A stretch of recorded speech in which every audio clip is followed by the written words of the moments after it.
Hello everyone, I am Shiv Kumar Sinha. Welcome to YouTube channel my observation live.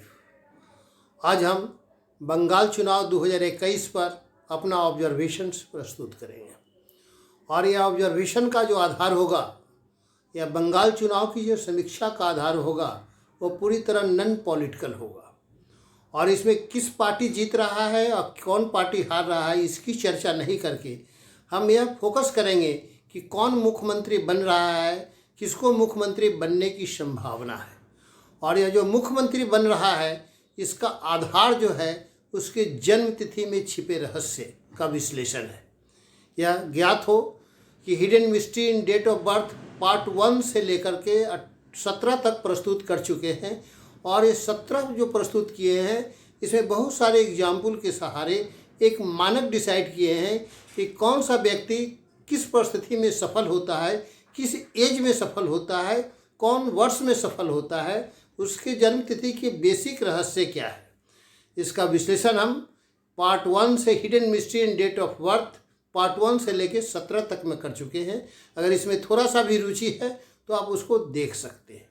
हम जो भविष्यवाणी कर रहे हैं या जो बता रहे हैं उसका आधार कोई इंट्यूशंस नहीं है, कोई सोच नहीं है, कोई किसी की तरफ से पूर्वाग्रह की बात नहीं है, बल्कि जो भी स्टेटमेंट दे रहे हैं उसके पक्ष में क्या फैक्ट है वह रख रहे हैं। माने काउज एंड इफेक्ट की बात कर रहे हैं कि इस तरह के जन्म तिथि में इस तरह की बातें होगी, इस बात की संभावना हो। ज्ञात हो कि पूर्व में 2 चुनाव की समीक्षा हम कर चुके हैं। पहला जो है बिहार का चुनाव 2020 का जो चुनाव था जिसमें मुख्यमंत्री कौन होंगे इस बात का विश्लेषण किए और वह 100% विश्लेषण सही आया। दूसरा जो है अमेरिका के राष्ट्रपति का चुनाव और चुनाव में कौन राष्ट्रपति बनेंगे इसका विश्लेषण प्रस्तुत किए। इस विश्लेषण में जो विश्लेषण का तौर तरीका था वह 100% करेक्ट था। वह रिजल्ट जो भी हो, लेकिन जो विश्लेषण का आधार था, जो मानक था, उस मानक के निकट था। आज हम बंगाल का चुनाव का विश्लेषण करेंगे और चुनाव का विश्लेषण में कौन मुख्यमंत्री बनेगा इस बात को ध्यान में रखेंगे। आज जो है हम जो ग्रिड बनाएंगे जन्म तिथि के आधार पर वह हम नहीं बताएंगे, क्योंकि वह बताने का तौर तरीका सब पूर्व में बता चुके हैं, वह बहुत लंबा वीडियो हो जाएगा। सिर्फ ग्रिड बना करके उसका विश्लेषण करेंगे। विश्लेषण के पहले आपको बता दें कि राजनीतिक में सफलता के लिए क्या मानक है। इस बात को जो भी थोड़ा बहुत लोसो ग्रिड पत्ती में रुचि रखते हो या ऐसे भी वह मानक पहले हम बता दें। पहला मानक है राजनीतिक में सफलता के लिए कि 9 घर के ग्रिड में अगर कोई भी अंक एक घर में 5 या 5 से अधिक बार आ जाए तो वह राजनीतिक के शीर्ष पर पहुंचने वाला व्यक्ति होता है। पहला मानक है, यह फर्स्ट क्लास फर्स्ट का ग्रिड है। जो भी व्यक्ति का जन्म तिथि में 5 या 5 से अधिक बार कोई भी एक अंक कहीं भी आ जाए तो वह फर्स्ट क्लास फर्स्ट की काउंट करते हैं। यह राजनीतिक क्षेत्र में वो शीर्ष पर पहुंचने वाला व्यक्ति होता है। फिर दूसरा जो मानक है कि मिडिल रो, जो खरा मिडिल रो है 9, 5 और 1 का, अगर यह तीनों रो में तीनों अंक डबल डिजिट हो तो और विदाउट निगेटिव रो अगर तीनों घर में डबल अंक हो तो वह शीर्ष पर पहुंचने वाला व्यक्ति होता है। यह दूसरा मानक है। हम इस सब मानक को बंगाल के चुनाव में जितने उम्मीदवार हैं उसमें यह खोजेंगे। तीसरा मानक जो है राजनीतिक में सफलता के लिए कि मिडिल रो का कोई भी अंक, माने 1, 5 और 9 अगर 4 बार आया हो और यह रो कंप्लीट हो और विदाउट नेगेटिव रो ग्रिड हो तो अभी राजनीतिक क्षेत्र में सफल होते हैं। एग्जीक्यूटिव हेड का तीनों मानक है। यह फर्स्ट क्लास फर्स्ट का मानक है, इसमें कहीं नहीं। फिर फर्स्ट क्लास फर्स्ट के बाद हम सेकंड क्लास फर्स्ट के कुछ मानक डिसाइड किए हैं। सेकंड क्लास फर्स्ट में इससे नीचे ग्रेड का हो गया। जैसे 4 बार कोई अंक है कि ग्रिड में 4 बार कहीं भी अंक आ जाए और विदाउट नेगेटिव रो है तो वह व्यक्ति भी सफल होता है। 4 बार ग्रिड में कहीं भी अंक आ जाए और पूरा ग्रिड विदाउट नेगेटिव रो हो तो वह व्यक्ति सफल होता है। दूसरा जो है इसी में सेकंड क्लास फर्स्ट का जो दूसरा मानक है कि मिडिल रो अगर मिडिल रो में 1, 5 और 9 तीनों में से कोई 4 बार आया हो और विदाउट नेगेटिव रो हो, विथ नेगेटिव रो भी हो, तो अभी व्यक्ति शीर्ष पर पहुंचता है। यह जो है यह सेकंड क्लास फर्स्ट का 2 मानक है।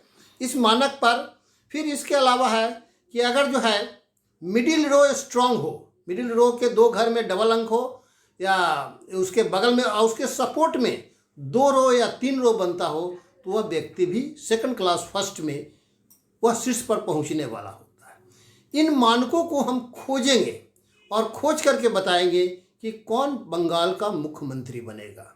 इस क्रम में हम सबसे पहले सुश्री ममता बनर्जी का ग्रिड को देखेंगे, फिर उनके भतीजे अभिषेक बनर्जी को देखेंगे, फिर उसके बाद हम शुभेंदु अधिकारी का देखेंगे, कैलाश विजयवर्गीय का जन्मतिथि देखेंगे, फिर श्री मुकुल राय का देखेंगे, दिलीप घोष का देखेंगे, फिर जो है लॉकेट चटर्जी का देखेंगे, मिथुन चक्रवर्ती का देखेंगे, रूपा गांगुली को देखेंगे और सौरभ गांगुली का देखेंगे। इतने लोगों का ग्रिड का विश्लेषण करेंगे और प्रत्येक मानक को खोजेंगे। अब हम बोर्ड पर आपको ले चलते हैं जो हम ग्रिड बनाए हुए हैं और उस मानक का परीक्षण करेंगे और उस परीक्षण के बाद हम यह बताएंगे कि कौन मुख्यमंत्री बनेगा। इसके अलावा इस परीक्षण के क्रम में जो व्यक्ति, अगर किसी व्यक्ति में 5 बार या 6 बार अगर 5 आ गया हो, 3 आ गया हो या कोई अंक आ गया हो, तो इसका मतलब यह नहीं कि वो जीवन भर ही बने रहेगा। उसका एज भी जो है एक महत्वपूर्ण फैक्टर होता है, किस एज में वह ज़्यादा प्रभावी रहेगा और कौन सा वर्ष पर्सनल ईयर नंबर भी, इस बात की समीक्षा करेंगे। आज इन्हीं बिंदुओं को ध्यान में रख करके हम पूरे ग्रिड का चर्चा करेंगे। अर्थात निष्कर्ष हो गया कि हम आज जो है missing row, available row, missing number, available number, double digit number, 4 times कोई डिजिट है, 5 टाइम्स है, इस सारी की समीक्षा करके यह हम डिसाइड करेंगे कि बंगाल का मुख्यमंत्री इनमें से कौन होगा और जो बेटर होगा वह जो है मैन ऑफ द मैच होगा और मैन ऑफ द मैच जो होगा वही व्यक्ति मुख्यमंत्री बनेगा।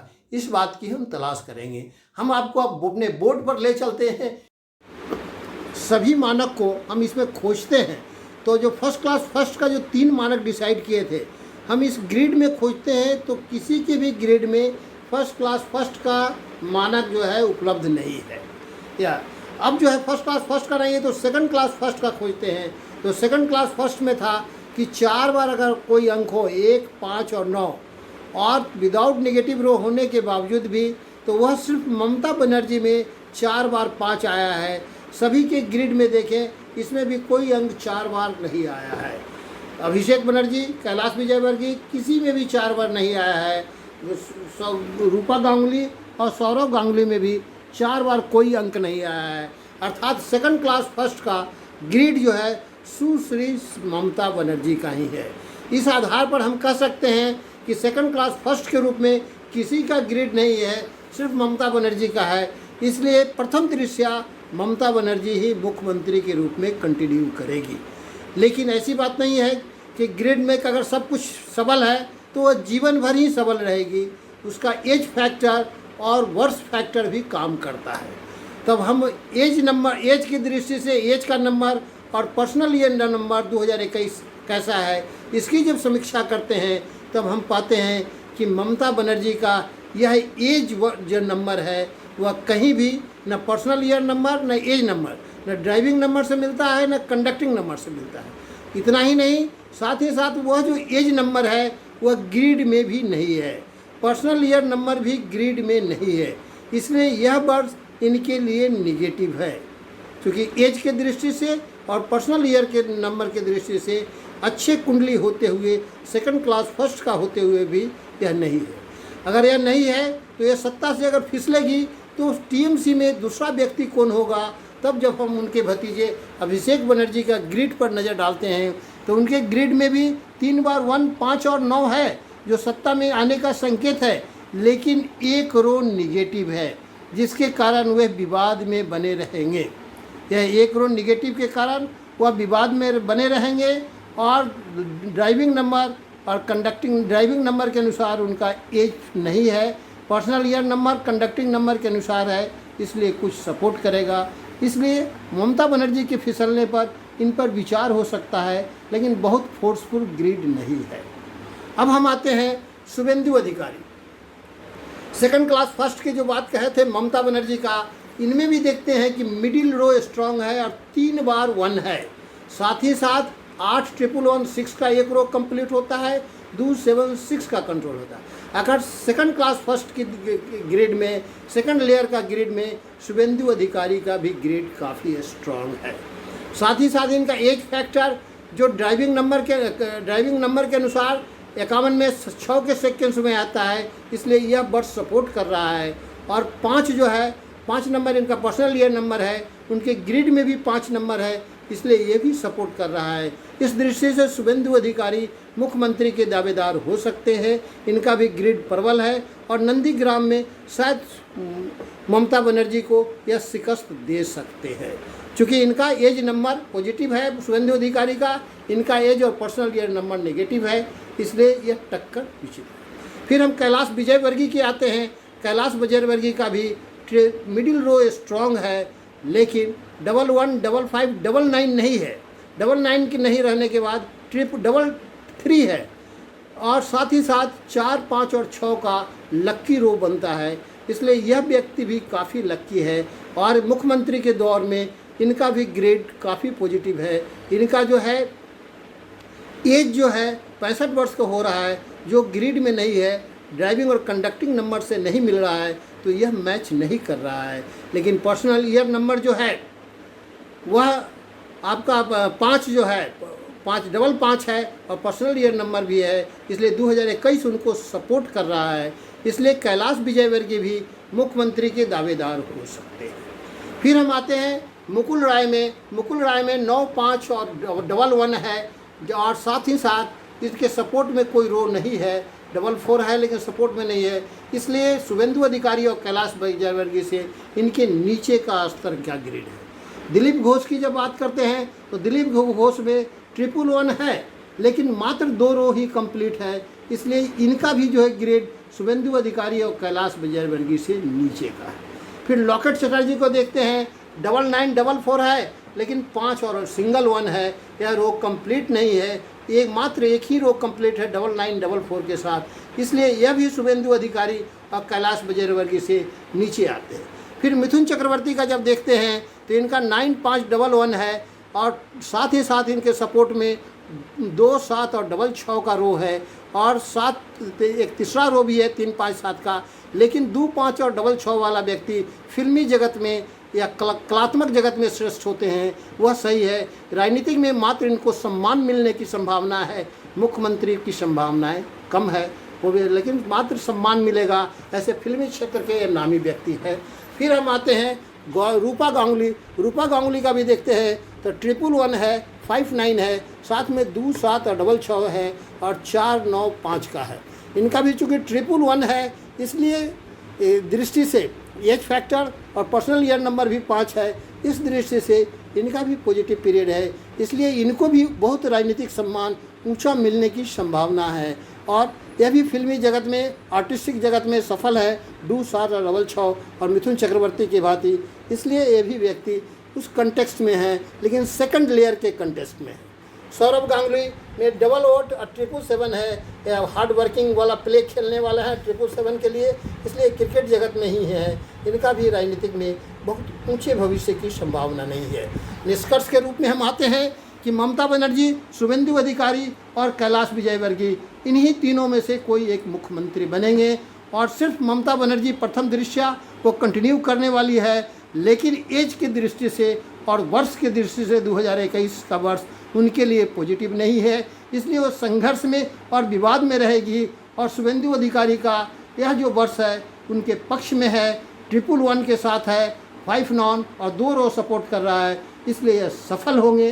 कैलाश विजयवर्गीय भी चूँकि 1 1 5 5 3 3 घर में डबल है और 4 5 रो का कंप्लीट है, इसलिए यह दोनों व्यक्ति मुख्यमंत्री के दावेदार में हो सकते हैं। और यह दोनों निष्कर्ष के रूप में हम कह सकते हैं ममता बनर्जी, शुभेंदु अधिकारी और कैलाश विजयवर्गीय ही में कॉन्टेस्ट है। नंबर 1 2 3 की दृष्टि से लगभग बराबर पर हैं और कुछ पलड़ा कैलाश विजयवर्गीय और शुभेंदु अधिकारी के पक्ष में जाता है, लेकिन ममता बनर्जी भी शेरनी की तरह है, क्योंकि 4 बार 5 किसी के ग्रेड में नहीं है।